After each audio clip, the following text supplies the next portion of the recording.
नमस्कार मंडळी, श्री स्वामी समर्थ. स्वागत आहे तुमचे आपल्या स्वामी शक्ती या चॅनलवरती.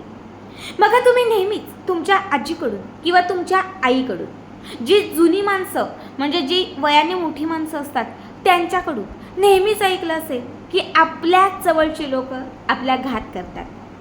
लहानपणापासून ती म्हण आहे आणि खरं सांगायचं तर आत्ताच्या काळात ती म्हण सत्य आहे. आपल्याच जवळची, आपल्याच घरातली किंवा आपल्याच रक्ताची नाती आपल्याला त्रास देतात. आपल्यापैकी कितीतरी लोक असे आहेत की ज्यांच्या घरात एकोपा नाही आहे. मी जेव्हा जेव्हा कमेंट्स बघते, जेव्हा जेव्हा मेसेजेस बघते, जेव्हा जेव्हा फोन्स घेते, 99% एकच समस्या, ताई माझी बहीण माझ्यावर रागावली आहे, माझी जाऊ माझ्याशी नीट बघत नाही आहे, माझा भाऊ मला त्रास देतोय, माझी पत्नी सोडून गेली आहे, पती अपमान करते, माझा सगळ्यात जवळचा हा व्यक्ती होता त्याने विश्वासघात केलेला आहे. बघा, तुमच्याही आयुष्यात अशी काही समस्या असेल, तुमच्याच घरातली लोक तुम्हाला त्रास देत असतील, जर शेजारची लोक तुम्हाला काहीतरी बाधा लावत असेल, अमावस्येला किंवा पौर्णिमेला कोणीतरी घराच्या समोर उतारे करत असेल, खूप मोठी शत्रुबाधा तुम्हाला असेल, जिथे तुम्ही काम करताय, जॉब करताय तिथे तुम्हाला कोणी त्रास देत असेल, व्यवसाय असेल तिथे कोणी तुमचे शत्रू असतील, म्हणजे कितीही मोठे शत्रू असतील, कितीही जुने शत्रू असतील, घरातले शत्रू असतील किंवा अन्य कुणीही शत्रू असतील, शत्रू हे नेहमी घातकच असतात. हे शत्रू तुम्हाला तुमच्या आयुष्यातून दूर करायचे असतील, जे कोणी शत्रू त्रास देत आहेत त्यांना तुमच्या आयुष्यातून तुम्हाला थोडंसं बाजूला करायचं असेल तर आज या व्हिडिओमध्ये मी तुम्हाला अत्यंत महत्त्वाचा असा एक उपाय सांगणार आहे. या उपायाने जुना, नवीन, कितीही वाईट किंवा कितीही खतरनाक असणारा शत्रू असेल तो तुमच्या समोर तुमच्या पायावर किंवा तुम्हाला शरण येईल. तुमच्या समोर त्याचं जे काही शत्रुत्व आहे हे पूर्णतः संपेल. फक्त 7 दिवस सांगतेय. 7 दिवसांच्या आत जो कुठला शत्रू त्रास देत होता, जो व्यक्ती तुम्हाला सतवत होता, जो व्यक्ती तुम्हाला काहीतरी बाधा लावत होता, तो अक्षरशः तुमच्या समोर झुकेल. आता सगळ्यात पहिली गोष्ट म्हणजे छोट्या छोट्या गोष्टी सांगते. घरामध्ये खूपच वाद होत असेल, घरामध्ये खूपच भांडणं असतील, घरात जरा पण एकोपा नसेल तर प्रत्येक शनिवारी कमीत कमी 6 महिने हा उपाय करायचा, ही रेमेडी करायची. प्रत्येक शनिवारी काय करायचं, एक वाटीमध्ये किंवा एखादी मातीची पणती असेल त्याच्यामध्ये मीठ घालायचं आणि मिठाच्या वरती 4-5 भीमसेनी कापराच्या वड्या लावायच्या. आपल्या घराच्या दक्षिण दिशेला हे पेटवायचं, प्रज्वलित करायचं. जसं पेटेल त्यामध्ये गुलाबाच्या पाकळ्या टाकायच्या. गुलाबाच्या पाकळ्या टाकत असताना गुलाबाच्या प्रत्येक पाकळीवरती मधाने, गुलाबाच्या प्रत्येक पाकळीवरती, आता गुलाब तुम्ही विकत्री पण घेऊ शकतात किंवा घराच्या आजूबाजूला पण रोपं लावते ती पण घेऊ शकता. गुलाबाच्या प्रत्येक पाकळीवरती तुम्हाला फक्त त्या व्यक्तीचं नाव लिहायचं ज्याचं शत्रुत्व तुम्हाला संपवायचं आहे, ज्याचा तुमच्यावर खूप राग असेल तो राग तुम्हाला संपवायचा आहे. त्या व्यक्तीचं नाव फक्त मधाने तुम्हाला त्या गुलाबाच्या पाकळीवरती लिहायचं आहे. आता 1 असेल, 4 असेल, 5 असेल, 10, जेवढ्या तुम्ही गुलाबाच्या पाकळ्या घेतलेल्या आहे त्या एक एक करत तुम्हाला त्यामध्ये जाळायच्या आहे. कमीत कमी 6 महिने, नाही 6 महिने शक्य तर तुम्ही 3 महिने तरी करून घ्या. शनिवारी फक्त जाळायचं, शनिवारी जाळायचं. एकाच शनिवारमध्ये अनुभव येईल. जसं जसं तुम्ही करत जाल तसं तसं घरातलं वातावरण पूर्णतः शुद्ध, स्वच्छ आणि छान होऊन जाईल. घरामध्ये खूप आजारपण असेल तर प्रत्येक शनिवारी घरातल्या प्रत्येक व्यक्तीच्या आंघोळीच्या पाण्यामध्ये खड्याचं जे मीठ असतं, हे खड्याचं मीठ आणि थोडी हळद घालायची. शिवाय एक तुरटीचा खडा घालायचा आणि थोडंसं आपल्या आंघोळीच्या पाण्यामध्ये तुळशीची माती घालायची. या 4 वस्तू घालून जर तुम्ही प्रत्येक शनिवारी जर स्नान केलं, कमीत कमी 4-5 शनिवार करा, तुम्हाला लागलेले आजार दूर होतील.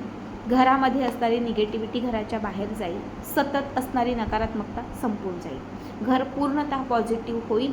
सतत म्हणजे कुठलेही आजार असो, कितीही मोठे आजार असो, त्या आजारातून तुमची मुक्तता होईल. आता तुम्हाला मी महत्त्वाचा उपाय सांगते. या उपायासाठी तुम्हाला लागणार आहेत लिंबू. प्रत्येकालाच लिंबू माहिती आहेत. मार्केटमध्ये, बाजारात कुठेही लिंबू मिळतात. फक्त 7 लिंबू घ्यायचे. 7ही लिंबू स्वच्छ असावेत, छान असावेत. लिंबू स्वच्छ पाण्याने तुम्हाला धुवायचे आहेत, तुम्हाला पुसायचे आहेत. त्यानंतर तुम्हाला हे 7ही लिंबू जे आहेत एका काळ्या रंगाच्या कापडावरती ठेवायचे आहेत. प्रत्येक लिंबाच्या वरती पेनाने किंवा मग कोळसा असेल तर कोळशाने प्रत्येक लिंबाच्या वरती त्या व्यक्तीचं नाव लिहायचं आहे ज्या व्यक्तीचा तुम्हाला खूप त्रास आहे. त्या व्यक्तीचं फक्त तुम्हाला नाव लिहायचं आहे. आता हे 7ही लिंबू जे आहेत यातले 4 लिंबू घराच्या 4 दिशांना, 4 कोपऱ्यांना ठेवायचे. कागदात ठेवा, कापडात ठेवा किंवा कुठल्याही गोष्टीत ठेवा चालेल. उत्तर, पूर्व, पश्चिम आणि दक्षिण अशा 4 दिशांना 4 लिंबू ठेवायचे. 5वं लिंबू जे आहे हे 5वं लिंबू घराच्या मुख्य प्रवेशद्वाराला अटकवायचं. 6वं लिंबू बघा मुख्य प्रवेशद्वाराला अटकवाल तेव्हा ते बांधूनच ठेवा कापडामध्ये, म्हणजे कुणाला त्याच्यावरचं नाव दिसलं नाही पाहिजे. तुमची पत्नी त्रास देते, शेजारची देते, नात्यातली देते, जवळची देते, कुणीही, फक्त त्या व्यक्तीचं नाव लिहून ते लिंबू मुख्य प्रवेशद्वाराला बांधायचं. आता जे 6वं लिंबू आहे, 6वं लिंबू हे तुम्हाला तुमच्या गादीखाली ठेवायचं आहे. जिथे तुम्ही झोपताय तिथे तुम्हाला ठेवायचं आहे. आणि जे 7वं लिंबू आहे ते तुम्हाला तुमच्या जवळ ठेवायचं आहे. खिचात पाकिटात 7 दिवस. मी पंजाबी ड्रेस घालते, ओढणीला बांधा.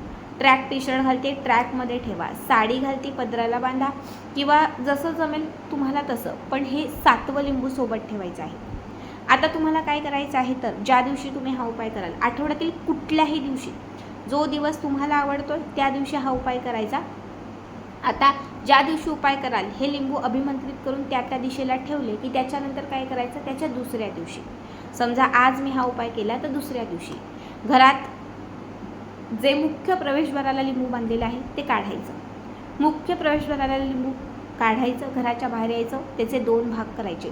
जिथे तुम्ही नाव लिहिलेलं आहे तिथेच कट करायचं, त्या नावावरतीच कट करायचं. उभं आडवं कसं पण कट करा, पण कट करा. आता हे जे 2ही लिंबाचे वेगळे भाग झालेले आहेत, 2ही भाग क्रॉस दिशेने फेकून द्या.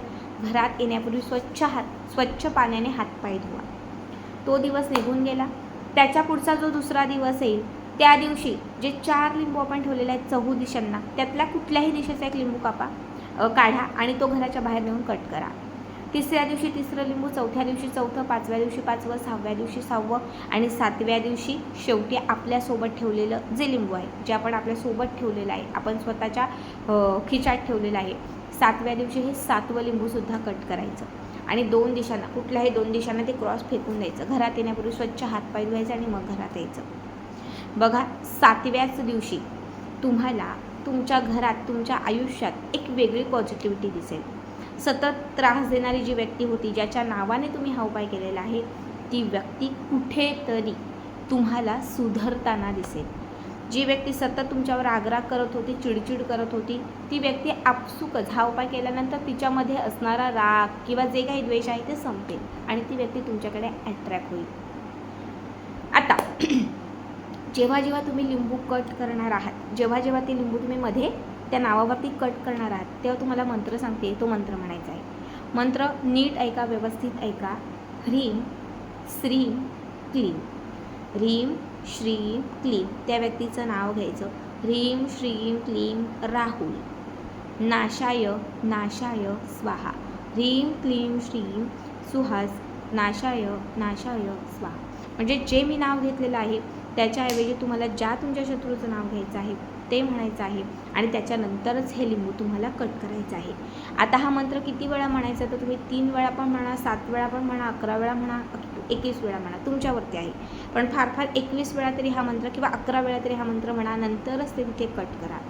बघा 7 दिवसांमध्ये तुमचं जे शत्रुत्व होतं, जी निगेटिव्हिटी होती किंवा जे काही तुम्हाला लोक त्रास देत होते, घरातले बाहेरचे कुठलेही, ते लोक पूर्णतः शमून जातील.